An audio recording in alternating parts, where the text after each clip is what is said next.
স্বামী যতদিন ছিল ততদিন তো ভালোই ছিলেন। হ্যাঁ, স্বামী যতদিন ছিল ততদিন ভালোই আছিলাম। স্বামী মারা যাওয়ার পরে বাড়ি থেকে রক্ষা দেওয়া দিচ্ছে আমাকে। আচ্ছা, তো এখন কি চিন্তা বা কি আশা করে আসছেন প্রতিবেদনে? এখন চিন্তা করে আসছি যে আমার দায়িত্ব নেবে আর আমার ছেলের দায়িত্ব নেবে, তাকে বিয়ে করবো। বিয়ে শাদী করবেন নতুন করে সেই আশা করেন। হ্যাঁ। দর্শক আসসালামু আলাইকুম। দেশ ও প্রবাসে যে যেখানে আছেন আপনাদের প্রত্যেককেই শুভেচ্ছা জানাচ্ছে। আজকে নতুন একটি প্রতিবেদন দেখতেই পাচ্ছেন আমার সামনে একটি আপু আসছে। আপুটা আসলে বাচ্চাটা নিয়ে আসছে। এই বাচ্চাটা আসলে কার বা কেন বাচ্চা নিয়ে আসতে হয়েছে চলুন বিস্তারিত কথা বলে জানার চেষ্টা করি। আপু আসসালামু আলাইকুম। ওয়ালাইকুম আসসালাম। আপু আপনার নাম কি? আমার নাম মরিয়ম আক্তার। মরিয়ম আক্তার। বাচ্চাটা কার? বাচ্চাটা আমারই। বাচ্চার বাবা কি হয়েছে? বাচ্চার বাবা কারেন্টের কাজ করতো, বিদ্যুতের, মারা গেছে। আর বিয়েটা কিভাবে হয়েছিল?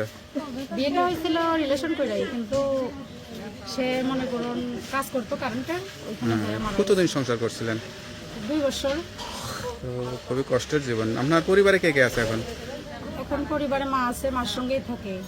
আচ্ছা আচ্ছা, তো এখন কি শ্বশুর বাড়িতে থাকেন না? শ্বশুর বাড়ির জায়গা জমি টমি কোনো কিছু পান নাই? শ্বশুর বাড়িতে জায়গা জমি আছে, কিন্তু ওরা খারাপ আচরণ করে, তো স্বামী নাই। তো সন্তানের খরচ টরচ আপনার খরচ কিভাবে চালান এখন?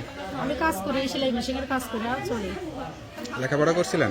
লেখাপড়া করছিলাম 8 পর্যন্ত। স্বামী যতদিন ছিল ততদিন তো ভালোই ছিলেন। হ্যাঁ, স্বামী যতদিন ছিল ততদিন ভালোই আছিলাম। স্বামী মারা যাওয়ার পরে বাড়ি থেকে রক্ষা দেওয়া দিচ্ছে আমাকে। আচ্ছা, তো এখন কি চিন্তা বা কি আশা করে আসছেন প্রতিবেদনে? এখন চিন্তা করে আসছি যে আমার দায়িত্ব নেবে আর আমার ছেলের দায়িত্ব নেবে, তাকে বিয়ে করবো। বিয়ে শাদী করবেন নতুন করে সেই আশা করেন।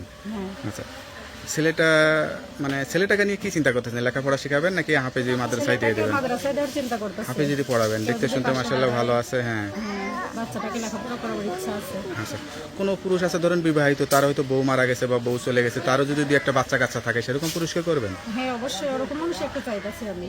আচ্ছা আচ্ছা, তা মুখটা ঢেকে আসছেন কেন? মাস্কটা খুললে সমস্যা কি? দেখাইলে মুখটা। দেখাবো, যে আমার পাশে দাঁড়াবে তাকেই দেখাবো।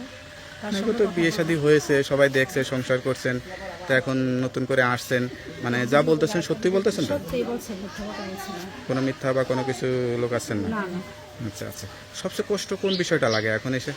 সবচেয়ে কষ্ট লাগে মানে এখন খুবই কষ্টে স্বামীর আছি, জন্য? পাশে কেউ নাই। স্বামী ছিল, স্বামীটাও মারা গেছে, কি করবো? খুব কষ্ট করে প্রতিবেদন আসলাম। আচ্ছা আচ্ছা, বিয়ের আগে কি শখ ছিল? কোনো শখ টক ছিল? বিয়ের আগে কি শখ ছিল? কোনো শখ ছিল না, সংসার করব। এত সুন্দর মেয়ের এত চিন্তা করতে যে মিডিয়াতে কাজ করবো, নায়িকা টাইকা হবে, এগুলো শখ থাকে, এরকম কোনো শখ ছিল না? না, এত বড় আশা করে লাভ নেই। আচ্ছা আচ্ছা, তো আপনার সঙ্গে কীভাবে যোগাযোগ করবো? নাম্বারটা কি মুখস্থ আছে? হ্যাঁ, নাম্বারটা মুখস্থ আছে। তাই একটু বলে দেন।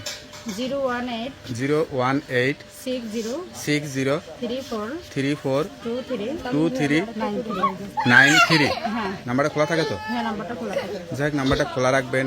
আর যত কষ্ট হোক সত্য কথা বলবেন, যেহেতু আপনার একটা সন্তান আছে, স্বামী নাই, সব কিছু জেনে শুনে খোঁজখবর নিয়ে যাচাই বাছাই করে বিয়ে শাদী করে সংসারী হয়ে যাবেন। ঠিক আছে? ঠিক আছে। তোকে আপু ভালো থাকেন, দোয়া করি। আসসালামু আলাইকুম।